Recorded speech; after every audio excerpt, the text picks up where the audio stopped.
when Hamas are described as, Palestinian liberation fighters or whatever other term is used, the absurdity of it, the moral absurdity, they're today's Nazis. That you can finally use the word Nazi for someone who wasn't a German in the 1930s or 40s. They want to exterminate the Jews. They claim it. You said it. Yes, the people who don't fight evil fight those who do fight evil. Yes. And why is that? That's a great question. I think the answer is psychologic, but I'm not certain what the answer is. If I'm fighting evil X and you're not, I'm putting you in a difficult position morally. So you have two choices. Either, you know what, I should fight X because it's evil, or deny how evil X is and also diminish the stature of those that are fighting X. Because they have to rationalize they're not fighting. Why did they not fight communism? So communism, well, it's not that bad. I mean, there's good intentions of equality, which is an awful intention. It's not even a good intention, but that's another issue. You're fanatics. You're extremists. So I have to justify my moral failure. So I either have to acknowledge it's a moral failure that I didn't fight communism or whatever, or Hamas. The hatred of Israel is fighting evil. So vast chunk of humanity is not fighting that evil. So they must diminish Israel's moral status and claim that, oh yeah, well, Hamas is not a wonderful organization, but the poor Palestinians, what are they going to do? So this is a mirror of what I grew up with. Israel is the anti-communist of my youth, fighting the evil of our day, which is Islamic terror. And one of the things I think that one of the crises that the West is facing is it's lost its moral framework. It doesn't know what evil is. It doesn't know what it means to challenge evil because it doesn't understand anymore.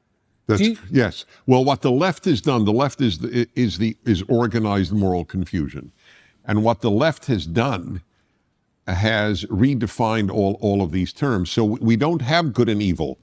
We have white and black, poor and rich, colonialist and colonized. Those are the distinctions rather than good and evil. And so Israel has everything going against it. It's West versus East. It's strong versus weak. It's theoretically white versus non-white, although half of Israel is not white. And nobody likes to acknowledge that fact. And it's colonizer versus colonized. So the educated class doesn't speak in these silly traditional terms of good and evil, but rather of colonizer and colonized and so on.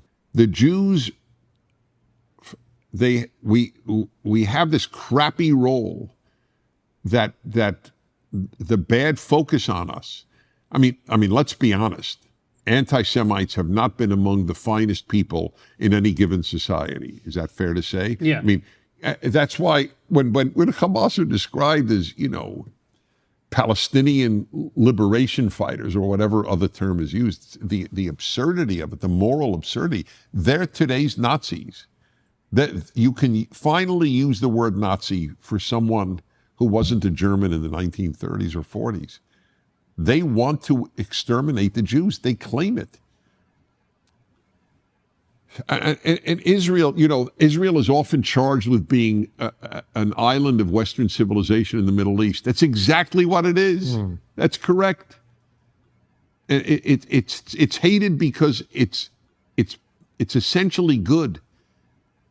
That's the irony. I mean, it's not hated by good people. It's hated by bad people. Wisdom is everything. Knowledge is not. The crisis, the moral crisis of the university, which are the morally most moronic institutions in the West, the universities. That's where people believed Stalin should be given nuclear secrets. Not everybody believed it, but that's where they came from, academia. Wisdom is much more important than knowledge and much more important than good intentions.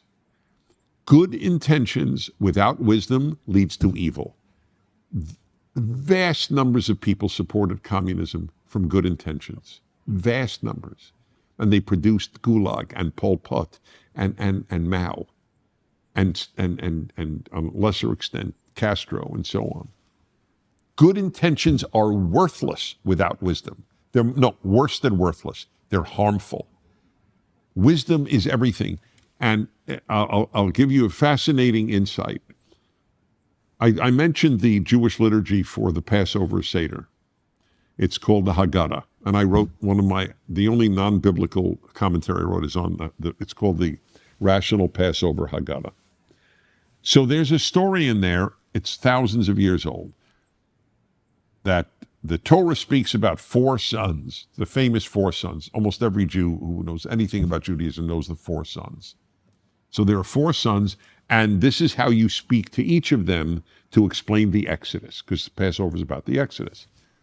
So there is there's the evil son or bad son, there's the wise son, there's the son who is simple, and the son who doesn't know how to ask questions. When I was a kid, I realized there's no good son.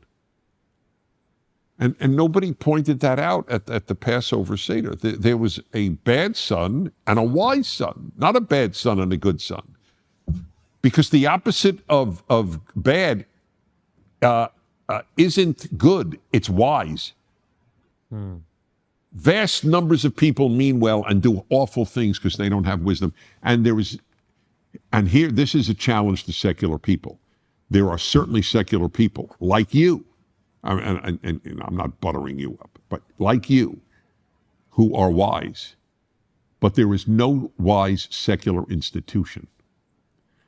The most secular institutions are our universities, and they are the least wise institutions that we have in the Western world. There's more wisdom in a rural Iowa church than at Harvard. I truly believe that. Partially because they begin with people not basically good, and you need a God, and so on and so forth.